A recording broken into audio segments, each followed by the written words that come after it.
रोहन, मैं शुरुआत आपसे कर रही हूं, तो सीधे सीधे खुलकर बीजेपी हिंदू मुसलमान पर चुनाव लड़ती हुई दिखेगी, ये तय है कि हिंदू आपके और मुसलमान उनके, सीधा खुले तौर पर हिंदू मुसलमान? देखिए, बिल्कुल नहीं। मुझे लगता है कि जिसको पीलिया हो उसको सब पीला दिखेगा, ये वही वाला मामला। और प्रधानमंत्री जी ने कहा कि एक है तो सेफ है, उसमें कौन सा नकारात्मकता है? मुझे नहीं, तो जो आदमी जिस प्रकार से सोचेगा उसी की सोच की बात है। अगर अखिलेश यादव उसको नकारात्मक लगे तो उनको नकारात्मक लगेगा। देखिए गरिमा जी, मैं आपका जो स्टार्टिंग का जो पूरा आपने बनाया था मैं देख रहा था।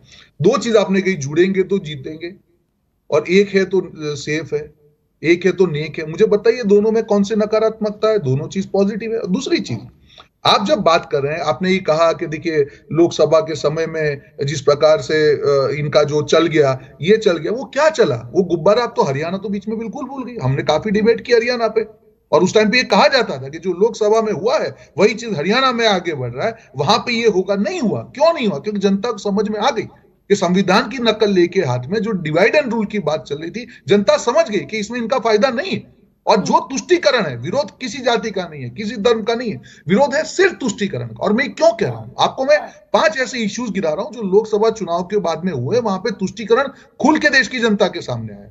अभी वक्त अमेंडमेंट बिल आया, ठीक है, उसमें गरिमा जी पूरे देश से सजेशंस मांगे गए, जेपीसी के सामने ये बिल चला गया। ओवैसी ने मुंबई में रैली निकाली है कह के कि अगर ये बिल आ गया तो आपकी मस्जिद आपसे छीन ली जाएगी। लाखों संख्या में मुस्लिम भाई बहन रोड पे आए डर दिखा के। क्या ये तुष्टीकरण नहीं है? मुझे बताइए आप। दूसरी बात, आप देखिए जो भी कांग्रेस शासित राज्य है, हिमाचल में एक अवैध मस्जिद का मामला है, उसके मंत्री, राज्य मंत्री ने विधानसभा में उसको कहा कि ये बांग्लादेशी का मामला है, ये रोहिंग्या का मामला है। उसको धर्म का रोग किसने दे दिया? कांग्रेस पार्टी ने दे दिया। आज कर्नाटक में आप देख लीजिए, जब भी धर्म की बात आती है, अगर आप तुष्टीकरण करेंगे और उसके सामने अगर हिंदू समाज को कोई एक होने की बात करता, तो मैं उसमें कहीं नफरत नहीं देखता हूं। जो अगर नफरत है तो वो तुष्टीकरण है, क्यों कर रहे हो? तो मान लीजिए ना फिर कि रोहन गुप्ता, कि वो मुसलमानों का तुष्टीकरण करते हैं, आप हिंदुओं का तुष्टीकरण करते हैं। बिल्कुल तुष्टीकरण कैसे हुआ? हिंदू मुसलमान करते हैं भारतीय जनता पार्टी के लोग। मुस्लिमों का किसी भी धर्म या किसी भी समाज का तुष्टीकरण का विरोध करना तुष्टीकरण नहीं है। उसको ये बयान फिर मैं पढ़ दूं आपके लिए क्या? तुष्टीकरण शुरुआत करना होता है। ठीक है, मैं बड़ा जिम्मेदारी से आज सवाल पूछूंगी और चाहती हूँ बड़ी जिम्मेदारी से आपको आंसर दे रहा हूँ। मैं बता रहा हूँ रोहन, तो मैं बयान पढ़ देती हूँ, सुनिए ना, जब आप मुसलमान, मैं बयान पढ़ देती हूँ। और ये बयान है 21 अप्रैल बांसवाड़ा में दिया था देश के प्रधानमंत्री ने। एक और बयान है 5 अक्टूबर को अभी ठाणे वाशिम में दिया। प्रधानमंत्री ने कहा उनका वोट बैंक तो एक रहेगा, लेकिन बाकी लोग आसानी से बंट जाएंगे। हमें याद रखना है कि अगर हम बटेंगे तो बांटने वाले महफिल सजाएंगे। तो मैंने जो सवाल पहले पूछा था, गलत सवाल नहीं पूछा ना, कि हिंदू आपके मुसलमान उनके, उनका वोट बैंक एक रहेगा और बाकी लोग हिंदू बंट जाएंगे। बिल्कुल, तो मुसलमान आपके नहीं है फिर रोहन गुप्ता, ये तय हुआ। गरिमा जी, आपके पर्सपेक्टिव में कहां पे गलती है मैं बता दूं। हमेशा प्रधानमंत्री जी हो या भाजपा के कोई भी नेता, उन्होंने तुष्टीकरण का विरोध किया है। और एक एग्जांपल मैं आपको दे रहा हूं, तेलंगाना में कांग्रेस की सरकार आई, वहां पे सब प्लान था SC ST का, उसका 67% बजट डाइवर्ट करके माइनॉरिटी दे दिया गया। तो तुष्टीकरण सवाल को गोल कर रहे हैं रोहन गुप्ता, आप कांग्रेस पर जाते हैं। दोस्तों ये आप सभी को भाई दूज की ढेर सारी शुभकामनाएं। उम्मीद करता हूँ दिवाली आप सभी को अच्छा से गया होगा। यह वीडियो न्यूज़ 24 के स्टूडियो में रिकॉर्ड किया गया था। जो गरिमा जी एंकर है वो गजब के सवाल पूछ रही हैं, जो देखकर आपको भी काफ़ी समझ में आ चुका होगा कि कौन क्या भाषण दे रहा है। उनको बेधड़क होकर बातें बोल रही हैं कि आपकी तरफ मुस्लिम है, आपकी तरफ हिंदू है। तो क्या इसमें सच्चाई है, आप हमें ज़रूर बताइएगा।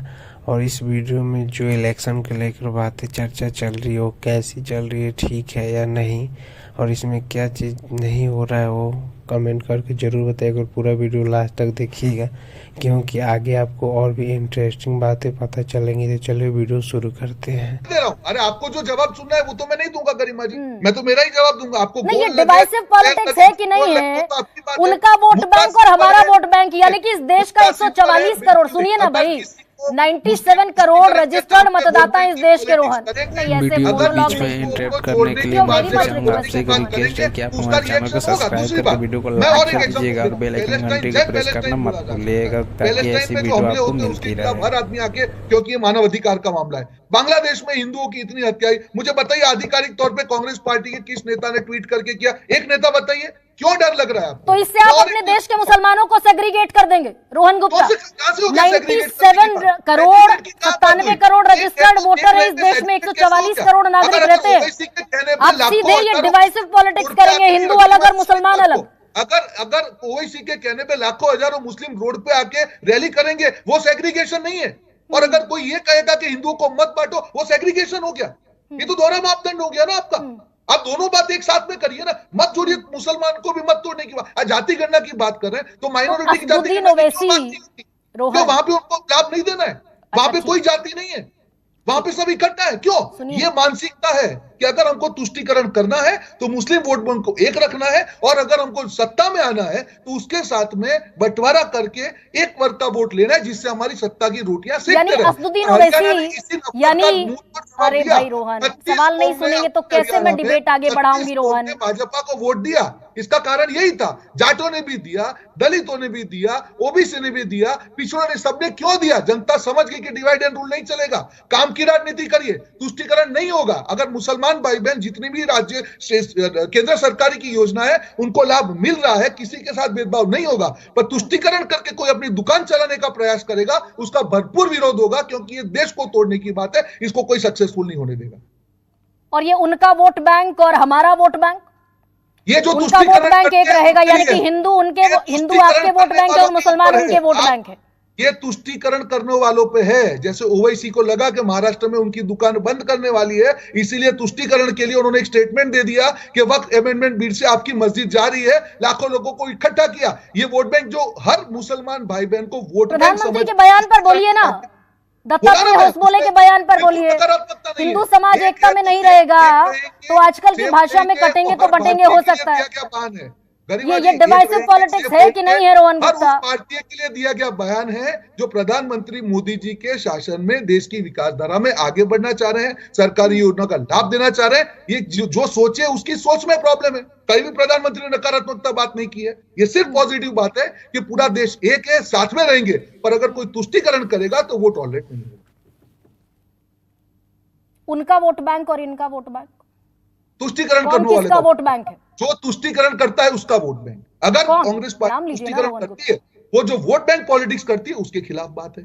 किसी मुसलमान की बात नहीं है। यही चीज समझनी पड़ेगी गरिमा जी आपको। और इसीलिए मैं आपको कह रहा हूं, मैं आपको हरियाणा में, अच्छा मुसलमान की बात नहीं है आखिरी चीज गरिमा जी, आखिरी चीज नहीं, अब सुनिए, मैंने नॉन स्टॉप आपको सुना रोहन, जहां पे मुसलमान बहुमत एरिया है और वहां पे भाजपा को वोट मिले हैं। ट्रिपल तलाक का विरोध करने वालों का विरोध मुसलमान भाई बहनों ने किया है। तो आप अगर यहाँ तक आए हैं तो आपको हमें उम्मीद है कि ये वीडियो अच्छा लगा होगा। आपसे एक रिक्वेस्ट रहेगी कि आप हमारे चैनल पर पहली बार आए तो चैनल को सब्सक्राइब करके वीडियो को लाइक कर दीजिएगा और बेल आइकन घंटी को दबाना मत भूलिएगा ताकि ऐसी वीडियो आपको हमेशा मिलती रहे। आपसे एक और रिक्वेस्ट रहेगी कि आप अपने फ्रेंड सर्किल में इस वीडियो को जरूर शेयर कीजिएगा ताकि वो भी इस वीडियो का आनंद उठा सके। और अंत में आपसे बोलना चाहूँगा कि आपने इस वीडियो में जो कुछ भी देखा हो, एक बार फिर से आप सभी को भाई दूज की ढेर सारी शुभकामनाएं। उम्मीद करता हूँ सभी को दिवाली बहुत ही अच्छे से गई होगी और भी बहुत त्यौहार आने वाले हैं।